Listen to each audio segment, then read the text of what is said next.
Hello, this is Sumit Kumar. I hope आप लोग बहुत अच्छा होंगे, बहुत अच्छा मैथमेटिक्स कर रहे होंगे। ये हमारे पास आईआईटी जैम 2026 का लीनियर अलजेब्रा का क्वेश्चन है, मैथमेटिक्स पेपर का, जिसका एग्जाम आज ही हुआ है। और ये मेमोरी बेस्ड क्वेश्चन है। तो मैं क्वेश्चन का आंसर दूं, पहले मैं बता दूं कि अगर किसी को इस क्वेश्चन से ऑब्जेक्शन है, मैंने शायद कुछ गलत लिखा हो या कुछ भी कुछ टाइपो एरर हो, तो आप करेक्ट कर सकते हैं। मैं जो सॉल्यूशन दूंगा, वो जो यहाँ क्वेश्चन लिखा हुआ है, उसी के बेसिस पे, यहाँ जो हाइपोथेसिस है उसी के बेसिस पे। ठीक है। तो होपफुली स्टूडेंट इस वीडियो को एंजॉय करेंगे। और वीडियो देने से पहले मैं बता दूं, जिन लोगों से बना बहुत बढ़िया बात है, जिन लोगों से नहीं बना कोई बात नहीं, सीखने की कोशिश करना है। और आगे इस टाइप की मिस्टेक्स आपसे ना हो, इसको भी ध्यान रखने की जरूरत है। ठीक है। ऐसा नहीं कि अपने आप को नेगेटिव जोन में ले जाएं और अपने आप को बहुत ज्यादा कोसें कि यार मेरे से कुछ नहीं होगा, ये वो। ऐसा नहीं होना चाहिए। ठीक है। चलिए स्टार्ट करते हैं। हमारे पास दिया गया है कि R3 से R3 के बीच में एक लीनियर ट्रांसफॉर्मेशन है such that the distance of T X and T Y is equal to distance of X and Y. ठीक है। तो पूछा जा रहा है कौन सा इसमें से फॉल्स है। टी ऑन टू होगा, टी वन वन होगा, T preserve the cross product, T preserve the dot product. ठीक है। बड़ा ही अच्छा इंटरेस्टिंग क्वेश्चन है। कभी कभी जैम में बहुत अच्छा क्वेश्चन पूछता है, उसमें से ये एक क्वेश्चन है, बड़ा इंटरेस्टिंग क्वेश्चन है। ज्योमेट्रिकल वे में पूछा गया क्वेश्चन है, बट उतना ही आसान है। तो हो सकता है कि जो लोग बहुत ज़्यादा कंफर्टेबल नहीं होंगे डॉट प्रोडक्ट क्रॉस प्रोडक्ट में, या किसी ट्रांसफॉर्मेशन का इसके साथ क्या रिलेशन है, तो शायद वो ये दो ऑप्शंस में अटके हों। अब डिस्टेंस भी प्रिजर्विंग हो रहा है, तो बहुत कुछ चीज़ें इसमें यूज हो रही हैं। तो इस बार लीनियर अलजेब्रा का जितना क्वेश्चन मिला है, सच में प्रॉब्लम्स बड़ा कॉन्सेप्चुअल है और बड़ा अच्छा क्वेश्चन पूछा है आसान बट कॉन्सेप्चुअल। अगर मैं जैम लेवल से देखूं, स्टूडेंट्स के पॉइंट ऑफ व्यू से देखूं, क्वेश्चन का लेवल बड़ा अच्छा लगा, बहुत अच्छा लगा लीनियर का। ओके। चलिए। तो हमारे पास एक लीनियर ट्रांसफॉर्मेशन है जो डिस्टेंस प्रिजर्व कर रहा है। R3 के कोई भी दो वेक्टर उठाइए, उसका जो डिस्टेंस है और उसके इमेजेस का जो डिस्टेंस है, वो प्रिजर्व हो रहा है। तो ऐसे फंक्शन को आइसोमेट्री बोलते हैं। So T is isometry plus linear transformation. उस बेसिस पे पूछा जा रहा है कि आपका ट्रांसफॉर्मेशन वन वन है, ऑन टू है, क्रॉस प्रोडक्ट को प्रिजर्व करेगा या डॉट प्रोडक्ट को प्रिजर्व करेगा। ये तो क्रॉस प्रोडक्ट का मतलब हो गया कि ये जैसे आप R3 में दो वेक्टर उठाते हैं, एक्स क्रॉस वाई का, ये अगेन एक वेक्टर आपको मिलेगा। तो इसका जो क्रॉस प्रोडक्ट आप लोगे, वो क्या होगा? क्या ये चीज होगा? राइट है। ओके। इसके बारे में क्या, या T preserves the dot product. Dot product में देखो, दो वेक्टर लोगे तो डॉट प्रोडक्ट का मतलब वो एक रियल नंबर आ जाएगा। रियल नंबर पे एक्ट होना का मतलब जो कि आर कंटेंट है R3 के अंदर, उस पॉइंट ऑफ व्यू से देखो शायद वो चीज पूछा जा रहा होगा। तो डॉट प्रोडक्ट कहने का मतलब होगा शायद इनर प्रोडक्ट प्रिजर्व कराना। ठीक है। वो है। तो चलो देखते हैं क्वेश्चंस को कैसे अप्रोच करना है।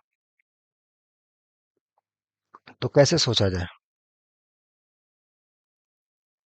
कैसे इस टाइप के क्वेश्चंस को हम लोग सोचें, क्या हमारा थिंकिंग प्रोसेस हो इस टाइप के क्वेश्चंस को बनाने के लिए। पहली बात, जो लीनियर ट्रांसफॉर्मेशन जो आइसोमेट्रीज होता है, राइट है। तो आइसोमेट्री बहुत टाइप के मैप्स होते हैं। जस्ट ट्रांसलेशंस आइसोमेट्री होता है, राइट है, जस्ट ट्रांसलेट कर दीजिए। लेकिन उस ट्रांसलेशन में ओरिजिन को प्रिजर्व कर ले, तो सारा इनर प्रोडक्ट ये सारी चीजें प्रिजर्व हो जाती है।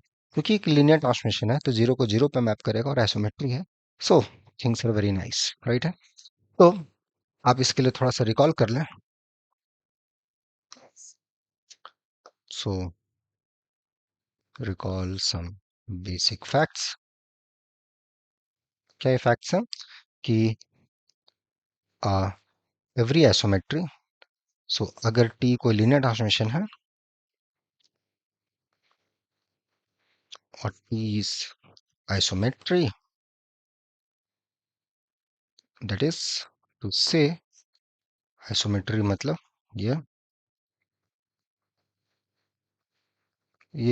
यूक्लिडियन नॉर्म है, यूक्लिडियन डिस्टेंस है, राइट है, for all X Y.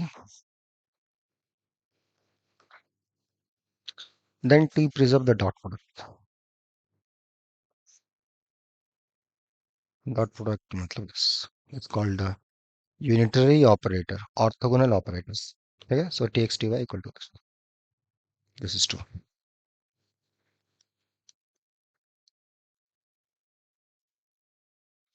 R3 is not special. You can move to R3, R4, R4, R5, R6. In general, Rn. That's true. ठीक है। और दूसरा चीज you should recall, T U to भी, U to U, if this is a linear transmission और dimension of u अगर finite है, then this t is 1 1 if and only p is on 2. Why? क्यों भाई? ऐसा क्यों? I think you can answer it, right है? चलो, exam में नहीं बन पाएगा, अब बना लो। जब जागो तब सवेरा, बना लो, अब समझ लो, राइट है? एट द एंड मैथ तो समझने का गेम है। एग्जाम भी तो जैम इसलिए आप दे रहे हो ताकि अच्छे रिसर्च इंस्टीट्यूट में जाओगे, कुछ मैथ अच्छा सीखोगे, कुछ नया सीखने को मौका मिलेगा, मजा आएगा, राइट है? कोई बात नहीं, अभी सीख लो। जहां से मिले चीजें सब सीख लेना चाहिए। तो ये सही है या गलत है, उसको देखना है। ओके, वेल, यहाँ पर क्या है? Okay, और टी अगर आइसोमेट्री होता है तो इट्स ऑलवेज 1 1, ठीक है?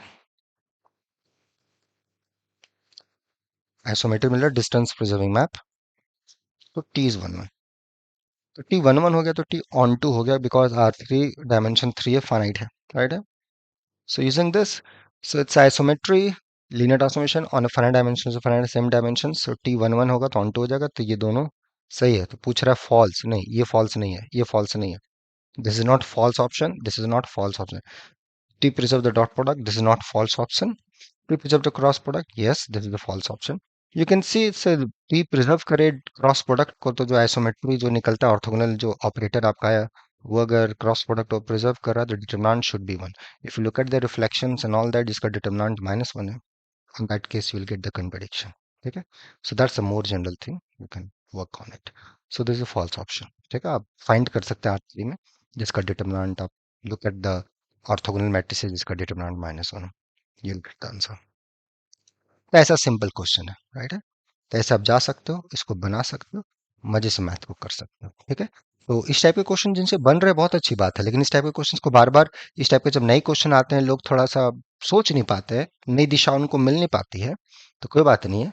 अभी आने वाला और भी एग्जाम्स है, ISI CMI, उसके लिए क्रैश कोर्स यहाँ स्टार्ट हो रहा है 17 तारीख से। आप जुड़ सकते हैं और इस टाइप के थ्योरेटिकल चीज़ों को थोड़ा पढ़ सकते हैं मजे से, ठीक है? ताकि चीज़ें उस पर कमांड हो, ठीक है? नंबर टू, जो लोग IIT JAM का एग्जाम 2027 का देना चाहते हैं या 2028 का देना चाहते हैं, उनके लिए रेगुलर बैचेस स्टार्ट हो रही हैं 19 तारीख से। आप उसके लिए भी जुड़ सकते हैं, ठीक है? और मैथमेटिक्स को अच्छा कर सकते हैं। तो ज़्यादा टेंशन लेने की ज़रूरत नहीं है, रिलैक्स रहें, मैथ को अच्छा करें, अच्छा सोचने की कोशिश करें। भले उसमें सक्सेस मिले ना मिले वो अलग बात है, उस सही दिशा में आगे बढ़ने की कोशिश करनी चाहिए, ठीक है? बाकी फिर मिलते हैं नेक्स्ट वीडियो में। Till then enjoy the subject, take care, bye bye.